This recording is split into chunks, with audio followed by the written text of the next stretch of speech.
musicians and the psychological mess that they rode in on. So I figured I taught this course for 10 years at Esalen and Kripalu and Omega, revolving around happiness and authenticity. And by the way, so there's probably 30 cool quotes here.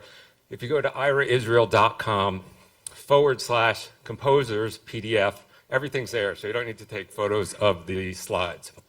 I'll be going over the human predicament, then our cultural predicament, the artist predicament, the musician's predicament, and then the way out. Ira, I'm so sorry to interrupt. What was that address again so I can send it to the people online? It is iraisrael.com/ and then composers, all lowercase, .pdf. And Sick. all of these slides will be there. Thank you so much. All right. So Einstein famously said that no problem can be solved from the same level of consciousness that created it. My favorite quote is by Marshall McLuhan. Sorry. I don't know who discovered water, but I doubt it was a fish. So today we're going to be examining the water in which we swim. To do that, I have to take you on an intellectual, psychological, spiritual roller coaster. I got to rattle your cage a little bit and give you some new tools. Because when the only tool you have is a hammer, every problem resembles a nail. So this is great. This really is a dressing room. Try whatever you like on and leave the stuff you don't like behind. Take what you like with it. Here's the human predicament the way I see it. So there's language, and I'm interested in what we could think if we didn't have language. You know, on Peter Gabriel 2, he says, I think in pictures, not in words. A lot of you, Mozart received symphonies. Robert Plant says he received Stairway to Heaven. So do you think in music? Do you think in images? Do you think in words? Those are the kind of questions we'll examine today. So because we're, most of us, trapped in this language, we should examine it. And here are some funny things. There's no egg in eggplant nor ham in hamburger. If a vegetarian eats vegetables, what does a humanitarian eat? And we drive on parkways and we park on driveways. These are some funny, these are actual headlines that appeared that can be read two ways. I guess I should read them aloud. Everyone can read them? Good? No, read them. Squad helps dog bite victim. Man eating piranha mistakenly sold as pet fish. Juvenile court to try shooting defendant.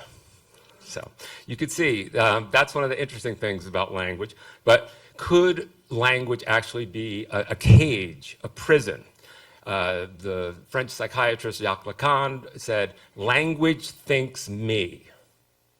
Language thinks me. And then someone in our neighborhood, Werner Erhard, said, making it invented me. So what I'm interested in is like, what are our measures of success and why we do the things that we do and that cause us to have anxiety and depression because, essentially our thoughts are thinking us. Okay. So, as sentient beings, I believe that the one thing that we really want is to be loved unconditionally. And when we're thrown into language, we can no longer have that. So we spend the rest of our lives, getting its poor cousin, which is admiration. And I sit in cafes a lot, so I'm interested in what people talk about. And one of the Lacanians last year rocked my world. I'll just throw this out there. He said, every speech act is a request for love. Every speech act is a request for love. Just throw that out there. I'll probably come back to it. So we all know language that gets people to admire us, but at the end of the day, would you rather be admired or loved? So to democratize all this, I asked people, what do you want it to say on your tombstone? Do you want it to say, used to be really admired?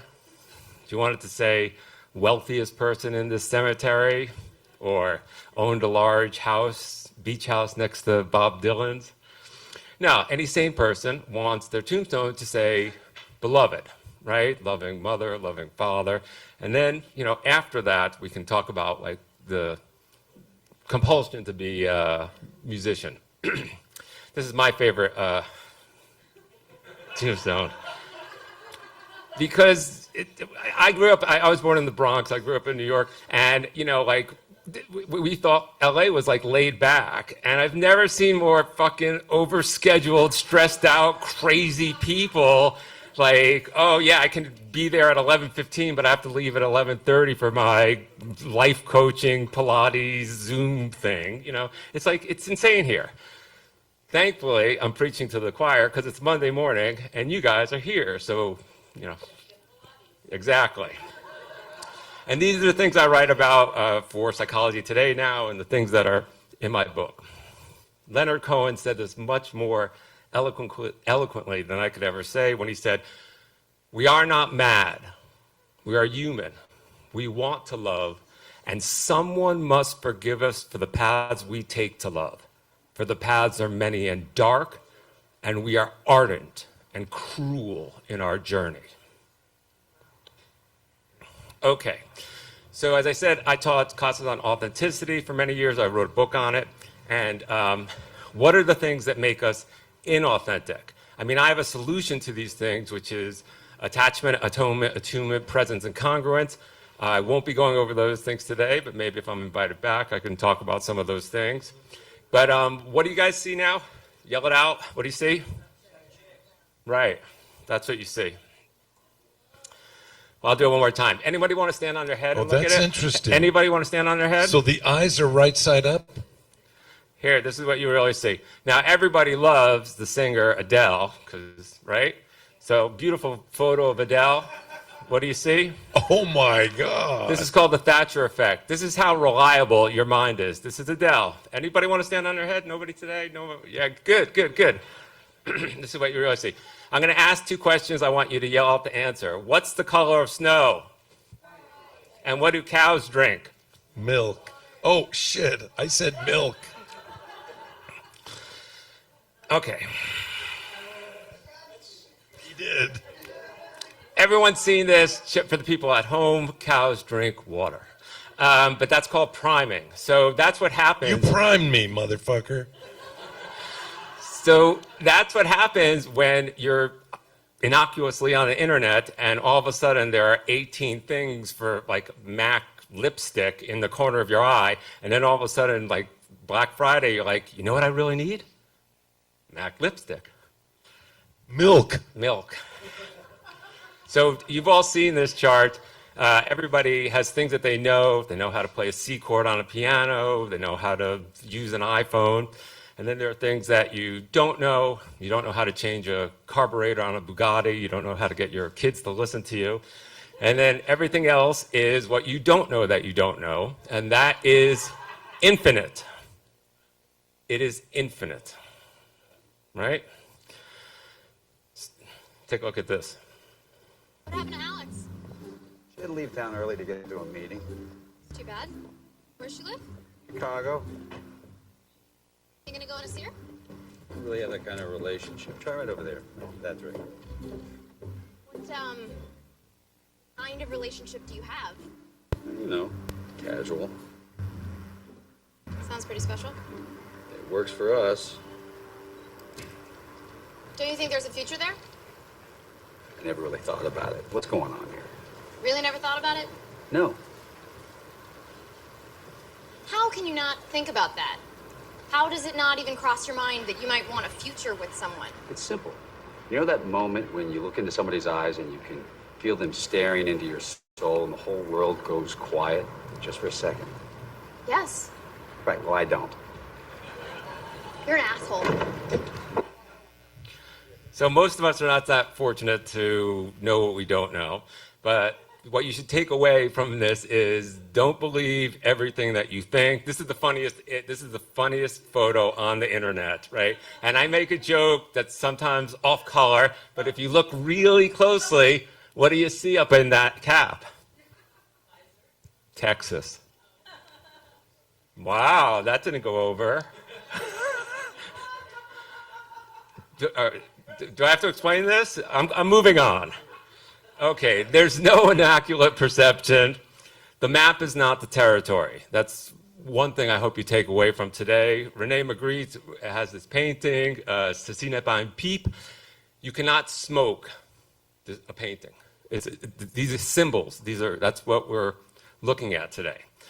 So all this kind of comes down to the human predicament, like who is the author of your desires? Why do you want the things that you want, and why do you think the things that you think? So that's the first level that we'll be analyzing today. The second one is our cultural predicament, this crazy society we live in. I brought this little clip for you to take a look at it. So how do we keep up with what we consider to be normal? You know, son, you're not a kid anymore. Oh, no. I go to health class, Dad. I already know all this stuff. Well, they don't teach you about everything in health class. Okay, Mr. Smarty Pants? So just listen. When boys and girls get a little older, they start getting interested in one another, right? You know, and non-binary people, agendered, intergendered, FTX, gender fluid people. What? There's more than just boys and girls now, Dad. And they're not girls. They're women. Yeah, okay, sure. Well, my point is that sex is it's a very important decision. How are you defining sex? Sex is different things to different people. I guess when a penis goes into a vagina? What if there's two men or two women or more? More? How would you define sex with multiple simultaneous partners? Or what if somebody's undergone genital reconstruction or is intersex? No, but I'm just talking about normal, straight... Normal? Come on, Dad. Okay, here we go. Let me ask you this. Son, are you attracted to women? Yes, but I'm young.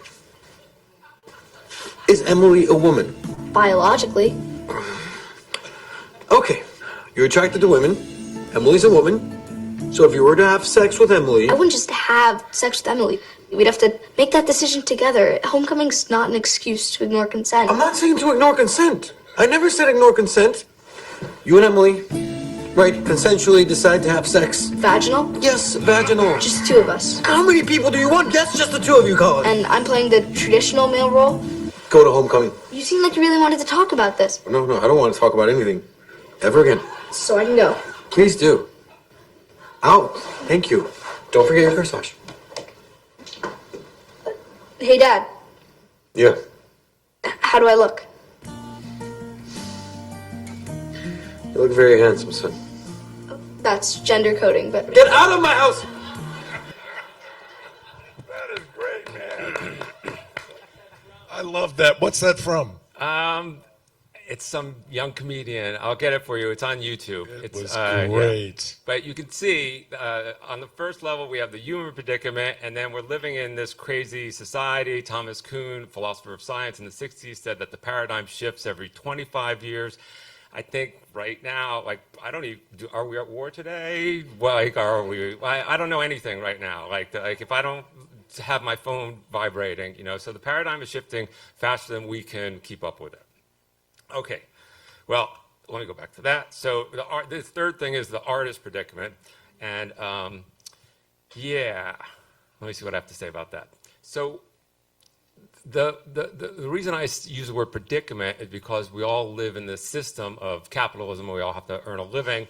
So we have this persona on the outside, you know, and Los Angeles is this very strange place. It's always like, put your best foot forward. But I feel as if, you know, this is my own bias. There are fair weather friends. You know, when you start winning awards, you get phone calls from people who I haven't seen in 10 years. But, you know, if you're just an average person living life, like, you get ghosted. It's weird. So the distinction I'd love to make today, which I'll come back to at the end, is for me, the greatest privilege is the freedom to be creative. And so an ex-girlfriend called me up and said, what do you want to say on your tombstone? I said, was creative, you know, because it's a privilege. We're not running from bears and dinosaurs. I'm not working in a coal mine or the com factory or something. So now let's take a look at what the place of artists have been for at least since the Renaissance in our society. So we have this canon. If you study literature, you call it the dead white males, you know, the Judeo-Christian patriarchy or hegemony.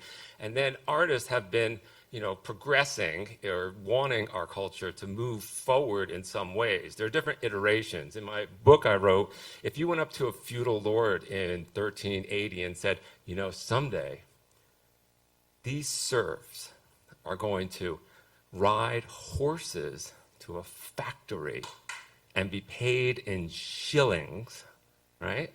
He'd say, no, feudalism is the highest form of interaction ever made. So when people look back on this, if there are any humans left in 200 years, you know, they'll think we're essentially dinosaurs. So again, this section is just on the artist's place in moving forward. And I think all of this was said by Nietzsche in section 76 of the Gay Science. I'm not going to read the whole thing, but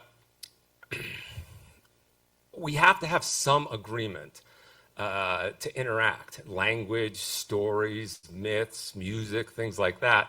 And, you know, at this point in time, the way I see our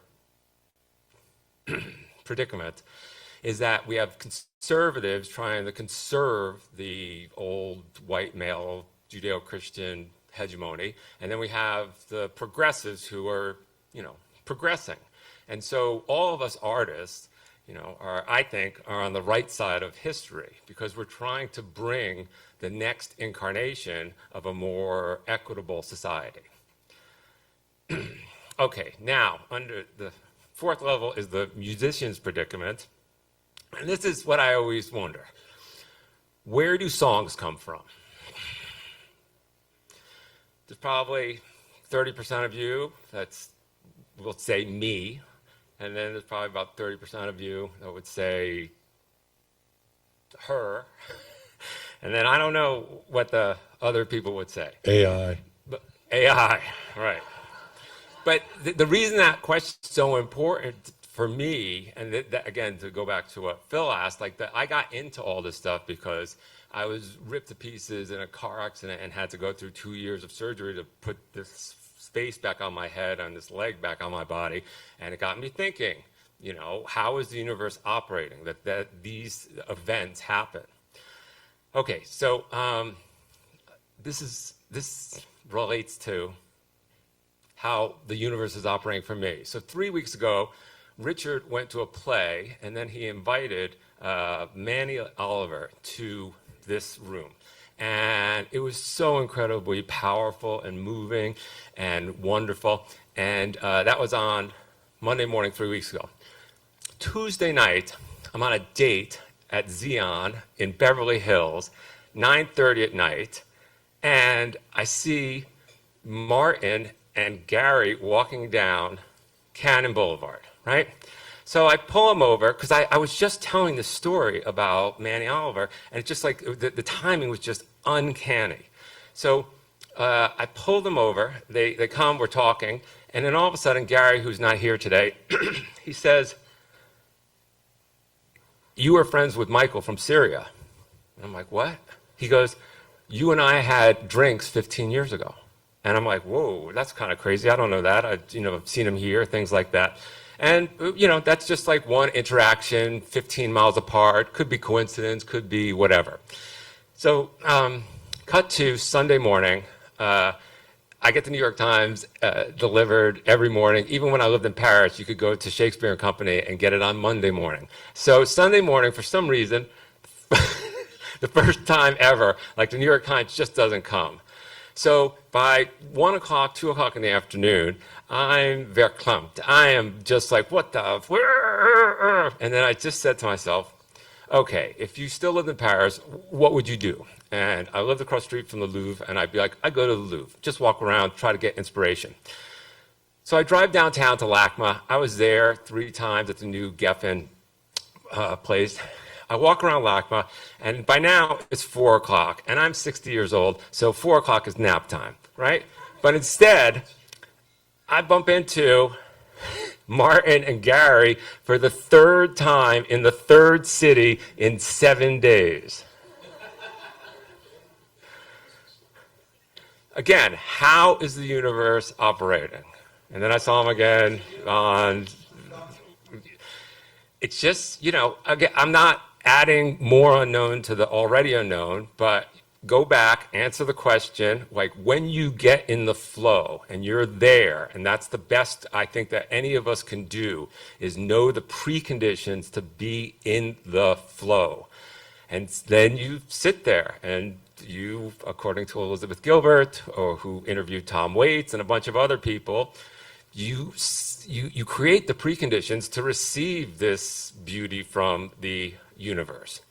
And that segues perfectly into the last part, what is the way out? So in teaching all these things from all the degrees in philosophy and psychology and Buddhism and Hinduism, the choice is ours. The glass is either half full or half empty. It's not up to the glass. It's up to us. So it's our choice. And what I've learned is the mind is a meaning-making machine, and it's built to create woulda, coulda, shoulda, didn'ts, which are essentially resentments. Oh, I'd be happy now if my parents didn't get divorced. Oh, blah, blah, blah, blah, blah. And when I teach this course at Esalen, at some point in time, I'll say, okay, everybody raise your hands. Raise your hands. On the count of 3, I'd like you to clap last Thursday. 1, 2, clap last Thursday. You can't change the past. What good does it do complaining about it? Right? So if you want to be happy, accept. It is what it is, right? Okay, so here are some tools for creating a meaningful life as musicians in these incredibly pivotal times. Nietzsche, again, create your life as if you were creating a work of art, right? Be the poet of your life. And, after you've sorted yourself out, there's a great meaning in being of service to others, trying to leave the world a better place than you found it. And the one thing that I think that's so incredibly beautiful about what Richard and Phil created is this authentic community. People just here, and they have the same loves and passions, and it's just amazing to be able to just sit here and eat, and I think that that's the most beautiful thing. So I thank them. And then it's to me, to put it all together, I'll leave you with this quote. Oh, those Greeks, they knew how to live. What is required for that is to stop courageously at the surface, to adore appearance, to believe in forms, tones, words, and the whole Olympus of appearance. Those Greeks were superficial out of profundity. And is that not what precisely we are coming back to, we daredevils of the spirit who have climbed the highest and most dangerous peak of present thought and looked around from up there?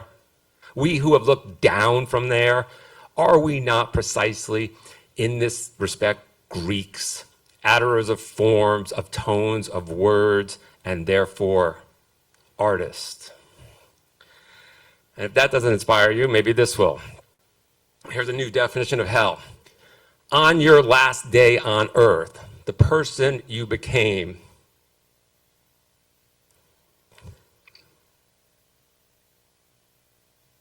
will meet the person you could have become.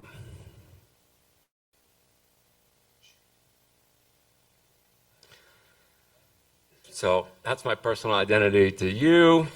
Wow, incredible. That was wonderful. That's a really great presentation. That's going to stick with me for a long time.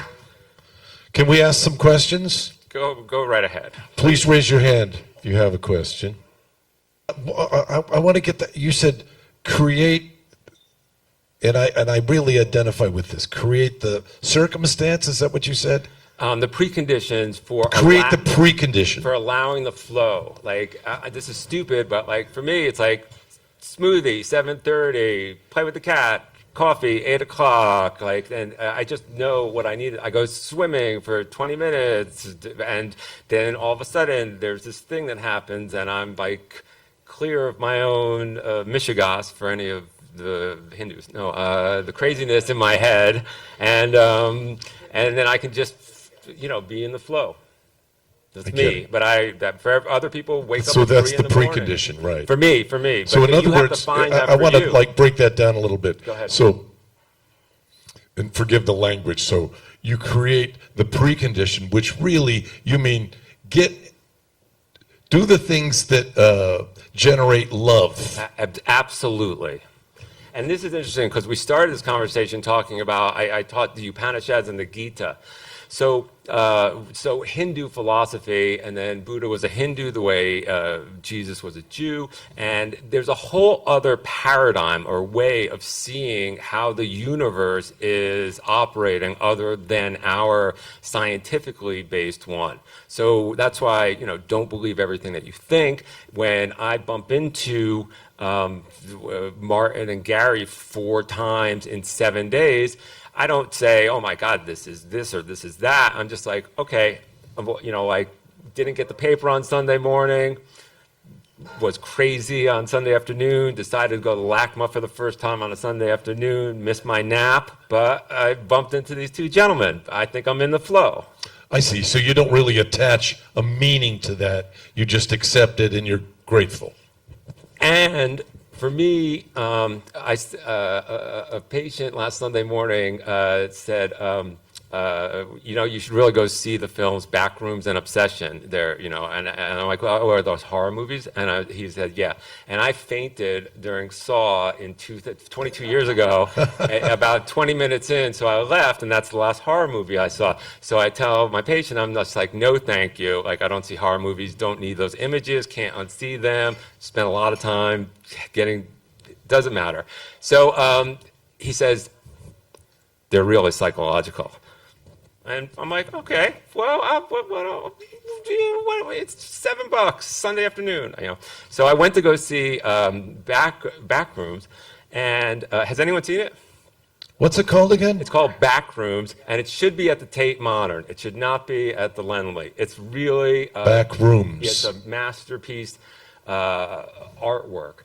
And it's this experience that you go through. And I left the theater, and I thought, I have no idea what that movie is about. So getting back to the preconditions, for me, again, that's why I put this funny thing. I was creative this morning. I put Ira Israel, professional wrestler. I wrestle with ideas. I wrestle with words. I wrestle with language. And these things come, and, I've wrestled with back rooms, and that's why I go to museums, and that's why I listen to music. And the other lecture I was going to give, it's funny, was about being too progressive in a way, because there's this famous critique of Yes's complete works by David Kavanaugh in Q Magazine, where he says, a uniquely punishing piece of work. It's as if Christopher Squire is playing on completely different records from his bandmates. And so I was with Arnold Schoenberg's grandson on Saturday night, and I was thinking, how do we do that? How do we accomplish being like marginally unique and progressing our culture? And for me, again, it's just like being in the flow. That's really cool. Could we get a part 2 from you at some point? Yeah, I'm here. I live here. Because I would love to. And thank you for this presentation. Let's hear it for Ira Israel. Thank you very much. Thanks. Thank you so very, very much. Oh, wait, we have a question. Don't go away. Here, you can stand up. Here you go.